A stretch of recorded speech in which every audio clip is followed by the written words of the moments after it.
Вы знаете, вот это выступление интеллигенции, я не могу вот не вспомнить это выступление, и встреча интеллигенции в администрации президента. Что это было? Там вот моя четвероюродная сестра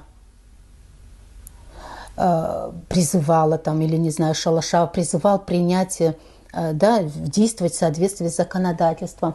Я вот подумала, мой дед был расстрелян в 1937 году и по доносу родственников.